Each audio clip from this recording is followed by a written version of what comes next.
Romanos 1:1.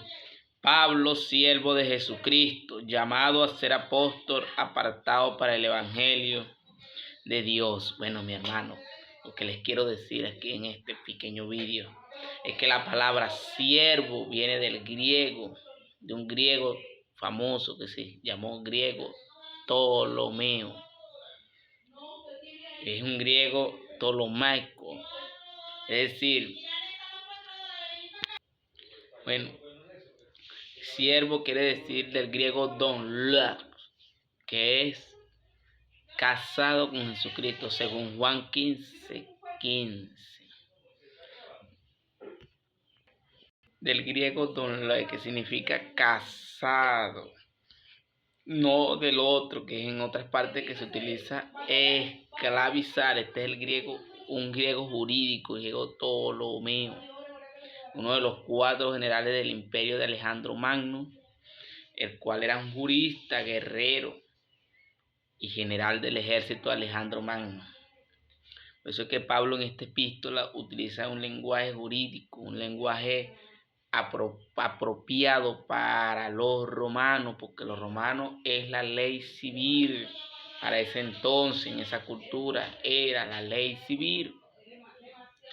Y por eso él escribió esa carta con una exquisitez, y no fue el apóstol Pablo el que la escribió Tercio. Lo vemos por el capítulo 16, donde dice: yo Tercio escribí la carta de mi propia mano. Pero se supone que fue Pablo el que le dictó para que la escribiera, porque Pablo era la mente, era el teólogo brillante. Y eso es lo que quiso decir el apóstol Pablo cuando dijo que era siervo. No es que era siervo en forma de esclavo, era siervo porque estaba casado con Jesucristo. Esa es la verdadera interpretación en este contexto. Hay otro contexto donde significa que son esclavos, pero como dice Cristo, los siervos no saben lo que su Señor hace, pero ya ustedes no son siervos, ustedes son amigos de su Señor, porque ustedes van a saber todos los misterios de Cristo, van a saber las cosas más elementales de la palabra. Muchas gracias, mis hermanos. Bendiciones a todos. Que tengan un feliz día. Porque todos debemos dar gracias a Dios por los días. Debemos dar gracias a Dios por las adversidades, por las pruebas, las dificultades, por todo.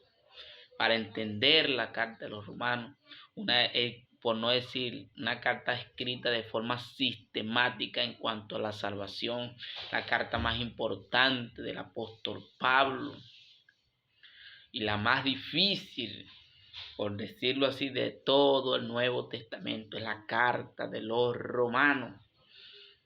Es una carta que convirtió a muchas personas. Ejemplo, Martín Lutero fue convertido con esta carta, en Romanos 1:17, 18.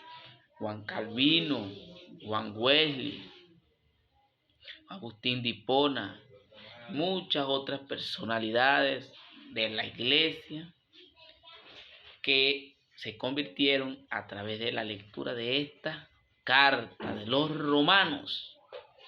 Eso nosotros debemos tomar en cuenta que esta carta se divide en 5 secciones. Del capítulo 1, versículo 1 al 17, es la introducción que da el apóstol. Del capítulo 1, 18, hasta el capítulo 8, es la sección medular, es lo más importante, la sección doctrinal de la carta,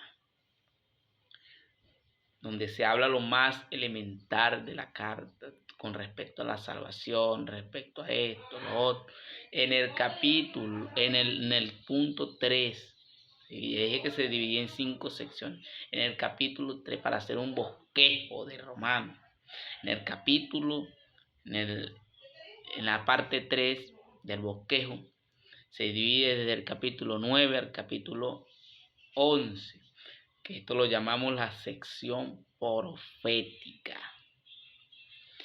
porque está hablando para el pueblo de Israel, la salvación para ellos, aunque tienen muchas opiniones las personas con con respecto a este tema. Unos dicen que habla de Israel, otros dicen que es una interpolación, según biblistas, según exegetas, según grandes personalidades que estudian las escrituras.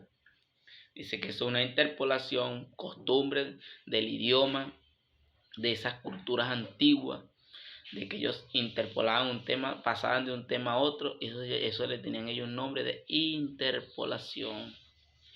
Eso es una sección profética. Del 12 al 15, la sección pastoral, donde Pablo toca las emociones, habla emocionalmente sobre las personas, la gente. Y en la parte 16, en el capítulo 16, la parte de las salutaciones, los saludos, los reconocimientos a las personas que trabajan, que se esfuerzan por una sana doctrina, se esfuerzan por la verdad de Dios, por la integridad, no se esfuerzan por decir cosas que ellos les enseñaron los líderes torcidos, no, sino la verdadera esencia del evangelio. Reconoce a más de 35 personas, a sus hermanos, a sus colaboradores, la hermana Febe, entre ellas la hermana Febe, una diaconisa. Hay hombres que se relatan ahí, otros nombres, muchos nombres se relatan ahí. Y esa es la conclusión, el quinto punto, la conclusión en los saludos, en reconocimiento. Es muy importante. Reconozca, mi hermano, a los que trabajan, a las personas que enseñan, a las personas que se preocupan por estudiar la Biblia, a las personas que se preocupan por la obra del Señor. No solamente el pastor se preocupa por la obra del Señor, están los apóstoles, los profetas, los evangelistas, los pastores, los maestros, los servidores, las hermanas que sirven, los hermanos que sirven, las hermanas que dan ofrenda, los hermanos que ofrendan. Esta gente hay que reconocerlo. Porque muchas veces el pastor dice, por la misericordia de Dios estoy yo aquí al frente de la obra. Tú solo no estás. Porque cuando tú vas a organizar una concentración, vas a organizar un evento, vas a organizar cualquier cosa dentro de la congregación, ¿quiénes son los que más trabajan? Los servidores, los obreros, aquellos y aquellos. Y tú eres el menos que trabaja, en muy pocos casos. Bueno, yo particularmente no he visto eso. Yo sé que en el mundo hay, pero en su mayoría son puras personas. Ay Dios, por la gracia de Dios estoy aquí. Su gracia no ha sido para que van abrogándose una actitud del apóstol Pablo a ellos. ¿Cuándo ellos van a ser como el apóstol Pablo? Que ellos se creen que ellos son la máxima pexicola, no. Madres, lujo, carro, casa, apartamento, jet privado, avión privado, helicóptero. ¿Usted piensa que Pablo vivió así? Pablo tenía que caminar, pasar trabajo, frío, hambre, desnudez, tribulación, persecución, angustia, aflicciones. Las personas no pasan eso. O mansiones de 5 millones de dólares, mansiones de 10 millones de dólares. Usted debe eso. Con casas grandes, casas se quedan chiquitas delante de eso. Tienen mansiones, lugares de lujo, cuando el apóstol Pablo no tenía ni siquiera dónde llegar. El mismo Señor Jesucristo dijo, las zorras tienen guarida y las aves del cielo tienen sus nidos, pero el Hijo del Hombre no tiene ni a dónde recostar su cabeza. Y me vas a decir que tú eres un apóstol de Jesucristo, un mega apóstol de la prosperidad, cuando te estás dando la pompa y el lujo, ¿no?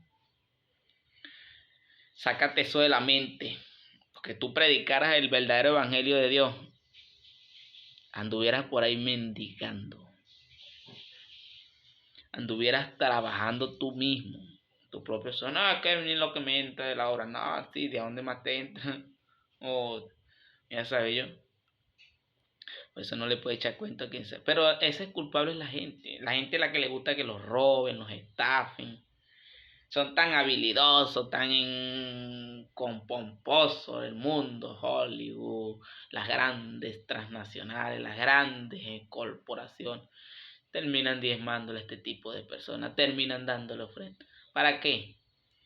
Mire lo que ellos meten. Para que la obra sea engrandecida. con los que son engrandecidos son ellos, porque hay hermanos que se la pasan pasando hambre de la misma congregación de ellos. Hermanos que no tienen ni cómo vestirse, ni cómo ponerse un par de zapatos, ni cómo hacer un buen mercado, ni cómo tener un buen hogar digno. Trabajan al doble más que ellos y son los que menos se benefician, porque ellos son unos ladrones sin vergüenza que están al frente. Bueno, bendiciones, mis hermanos, no les quito más tiempo. El apóstol Pablo escribió esta epístola con la intención de que los romanos entendieran. Cuando los romanos leían esta carta, ellos decían, esta carta no viene escrita por cualquier persona. Claro, viene escrita por Tercio, mi hermano, un jurista, un hombre que conocía de letras. Cuando los abogados leían, oye, mire, esta carta de un hombre estudiado, ¿cuándo vamos a refutar y vamos a decir que no? Eso lo hace el Espíritu de Dios, hermano. El Espíritu de Dios siempre sabe lo que es necesario en el espacio y tiempo donde se lleve la palabra de Él. El Espíritu lo sabe todo. Por eso no hay que extrañarnos. Bendiciones, mis hermanos. Sean bendecidos todos.